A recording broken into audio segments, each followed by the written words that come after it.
Você já se perguntou por que existem 4 evangelhos? Mateus, Marcos, Lucas e João. Qual o intuito? Qual o motivo? Por qual razão existem 4 evangelhos escritos? É sobre isso que eu vou conversar com vocês nesse vídeo.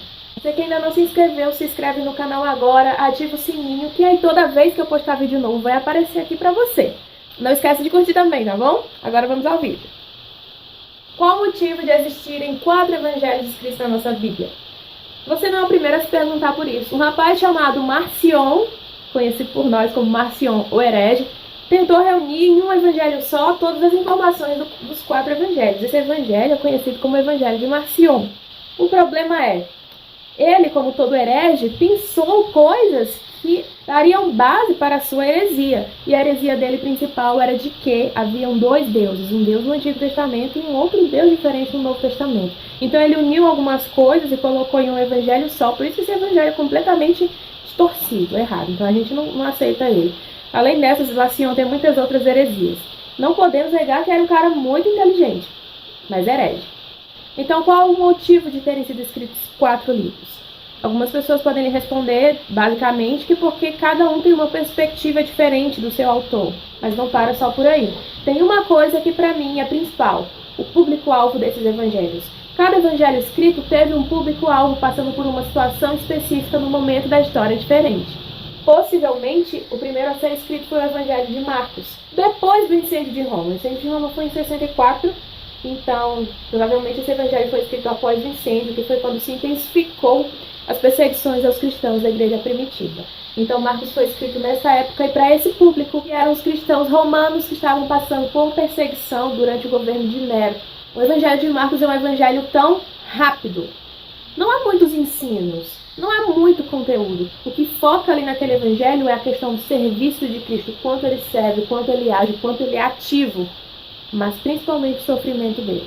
Grande parte do livro de Marcos se concentra na sua perseguição e na sua morte, no seu sofrimento. Então a gente vê que Marcos propositalmente colocou aquelas informações ali para um público que estava passando por isso, que precisava entender que Cristo também sofreu aquilo que eles estavam sofrendo.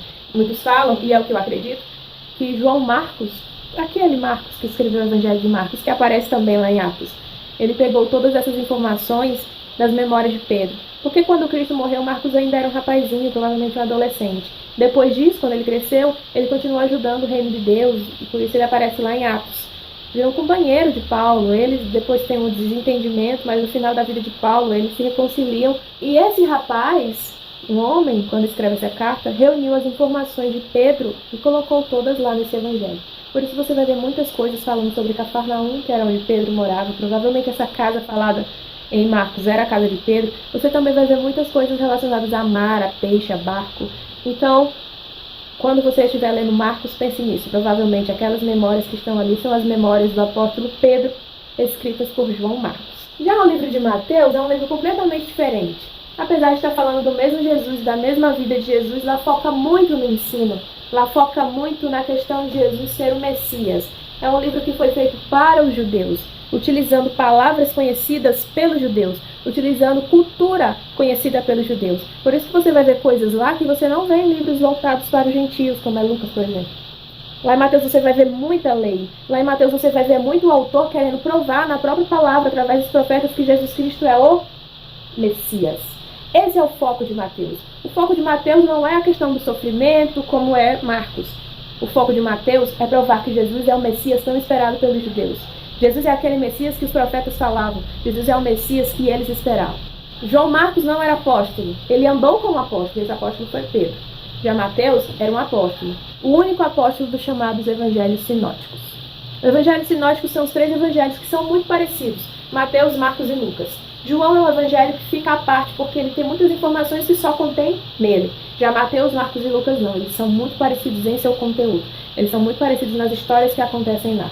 A diferença é que em Mateus é muito mais desenvolvido e em Marcos aquilo é falado muito mais rápido e direto. O Evangelho de Lucas foi escrito por um médico. Esse médico acompanhou Paulo durante muitos anos da sua vida. Você também vai encontrar Lucas em várias partes do Novo Testamento, nas cartas de Paulo. Então Lucas reuniu muitas informações e ele explica lá no início do livro. Tem uma introduçãozinha onde ele explica que ele reuniu informações e colocou essas informações bem ordenadas, bem coordenadas sobre a vida de Cristo. Foi um livro escrito assim, perfeitamente. reuniu muitos testemunhos, ele não colocou nada naquele livro que ele não tivesse pelo menos 2 ou 3 testemunhas para confirmar aquilo que ele estava escrevendo. Então foi tudo muito bem pensado, muito bem trabalhado. Provavelmente Lucas tomou muitos anos da sua vida para conseguir reunir e escrever aquelas informações. Não só isso, ele continua a escrever, quando lá no livro de Atos ele inicia seu livro falando que ele está continuando a escrever coisas que ele iniciou lá no Evangelho de Lucas. Leia o primeiro capítulo de Lucas e leia o primeiro capítulo de Atos que você vai entender o que eu estou falando. E esse livro, que é o Evangelho de Lucas, ele foi escrito para um público-alvo que era o público gentil. Então fala muito sobre a misericórdia de Deus, Jesus como alguém que é misericordioso. E João? João provavelmente foi o último evangelho a ser escrito, tá? João, o apóstolo, todos conhecem como aquele apóstolo amado, querido, amigo do Senhor.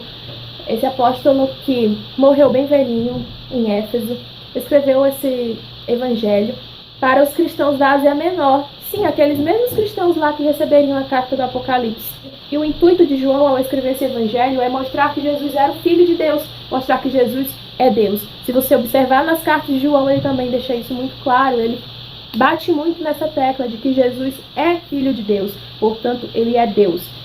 Tanto que se você ler o primeiro capítulo de João, você vai entender que ele já começa falando que o princípio era o verbo era Deus.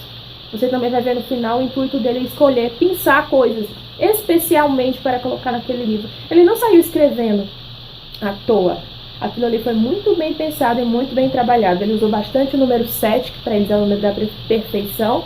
E aí ele escreveu aquele livro de João bem pensado. Para eles, aquele livro provava tudo aquilo que João reuniu ali, todas aquelas informações provavam que Jesus era Deus. Era o Filho de Deus, portanto ele era Deus. Então aí você vê que cada evangelho tem uma perspectiva, cada evangelho tem um público-alvo, cada evangelho tem uma situação. Por isso são 4 evangelhos. Cada um tem algo a nos acrescentar. Cada evangelho tem coisas que nos acrescentam. Cada evangelho tem suas particularidades. E por esse motivo é importantíssimo que a gente estude os 4, entendendo o contexto de cada um, entendendo a importância de cada um. Não leia apenas um e descarte os restantes. Leiam os 4. Não deixem de ler um ou outro, tá bom? Leiam os 4 porque os 4 são maravilhosos, cada um com sua riqueza especial, seu tesouro especial.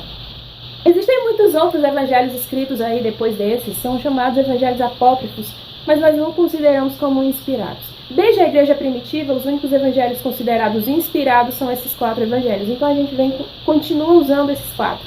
Os outros evangelhos chamados apócrifos são evangelhos que foram escritos através de histórias, de boatos, então nós não consideramos. Já esses foram escritos por testemunhas oculares, ou pessoas que conviveram com essas testemunhas oculares, através dos testemunhos dessas pessoas que viram, que estiveram presentes. Por isso que eles são tão confiáveis.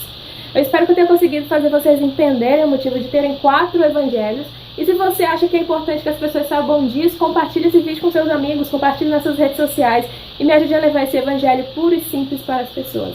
Obrigada por ter assistido o vídeo até aqui e até o próximo vídeo. Se ainda não curtiu, curte agora, deixa o seu like, compartilha e até o próximo vídeo.